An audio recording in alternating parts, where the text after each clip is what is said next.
नमस्कार दोस्तों, आज की इस वीडियो में हम बात करने वाले हैं ग्लोबल इंटरप्राइजेस कंपनी के बारे में। अगर आप बिजनेस, स्मॉल कैप या शेयर मार्केट से जुड़ी कंपनियों को समझना चाहते हैं तो यह वीडियो आपके लिए पूरी तरह नॉलेज बेस्ड होने वाली है, इसलिए वीडियो को अंत तक ज़रूर देखिए। दोस्तों, ग्लोबल इंटरप्राइजेस नाम से जाने जाने वाली कंपनियां आमतौर पर ट्रेडिंग, मैन्युफैक्चरिंग, सप्लाई चेन और मल्टी बिजनेस एक्टिविटीज़ से जुड़ी होती है।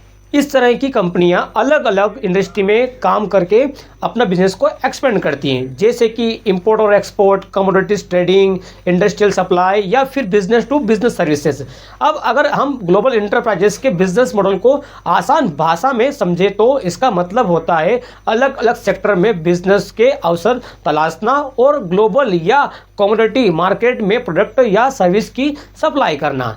यही वजह है कि ऐसी कंपनियों का नाम ग्लोबल जुड़ा होता है। आज के समय में ग्लोबल ट्रेडिंग या ग्लोबल ट्रेड और सप्लाई चेन बहुत तेज़ी से बढ़ रही है। लॉजिस्टिक और इंटरनेशनल डिमांड के कारण ट्रेडिंग और इंटरप्राइजेस लेवल कंपनियों के लिए नए मौके बन रहे हैं। अगर कोई कंपनी इस बदलाव के साथ खुद को ढाल लेती है तो आगे चलकर ग्रोथ की संभावनाएं बन सकती है। अब बात करते हैं निवेशक ऐसी कंपनियों पर ध्यान क्यों देते हैं। अक्सर ग्लोबल इंटरप्राइजेस जैसी कंपनियों का स्मॉल कैप या माइक्रो कैप कैटेगरी में आती है। इसका शेयर प्राइस कभी कभी कम होता है, जिस वजह से रिटेल इन्वेस्टर का ध्यान जाता है। साथ ही अगर कंपनी किसी नए बिजनेस में एंट्री करती है या कोई बड़ा ऑर्डर मिलता है तो स्टॉक में मूवमेंट अचानक से देखने को मिल जाता है। लेकिन दोस्तों, यहाँ एक बात समझना बहुत ज़रूरी है, स्मॉल कैप या ट्रेडिंग बेस्ड कंपनियों में रिस्क भी बहुत ज़्यादा होता है। इन कंपनियों की कमाई कई बार मार्केट कंडीशन पर निर्भर करती है। अगर डिमांड कमज़ोर हुई या मैनेजमेंट के फैसले सही नहीं रहे तो कंपनी के परफॉर्मेंस पर अक्सर बड़ा असर देखने को मिलता है। अगर हम ग्लोबल इंटरप्राइजेस जैसी कंपनियों के पॉजिटिव पॉइंट की बात करें तो पहला आता है बिजनेस मॉडल फ्लेक्सिबल होता है। अलग अलग सेक्टर में काम करने का स्कोप रहता है।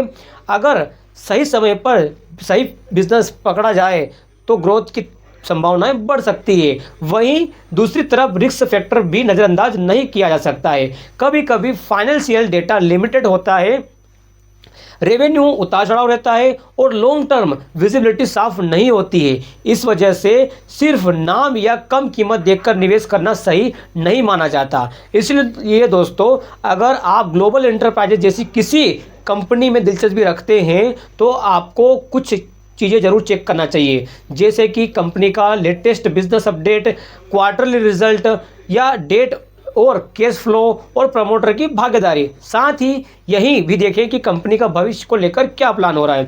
दोस्तों, इस वीडियो का मकसद आपको सिर्फ नॉलेज देना है, न कि किसी भी तरह की निवेश की सलाह देना। यह वीडियो पूरी तरह एजुकेशन उद्देश्य के लिए है। किसी भी कंपनी या शेयर में निवेश करने से पहले अपनी खुद की रिसर्च जरूर करें या किसी सर्टिफाइड फाइनेंशियल एडवाइजर से सलाह लें। उम्मीद है इस वीडियो से आपको ग्लोबल इंटरप्राइजेस कंपनी के बारे में बेसिक लेकिन ज़रूरी जानकारी मिली होगी। अगर आपको ऐसी ही नॉलेज बेस्ड बिजनेस और स्टॉक मार्केट वीडियो पसंद आती है तो चैनल को सब्सक्राइब करें।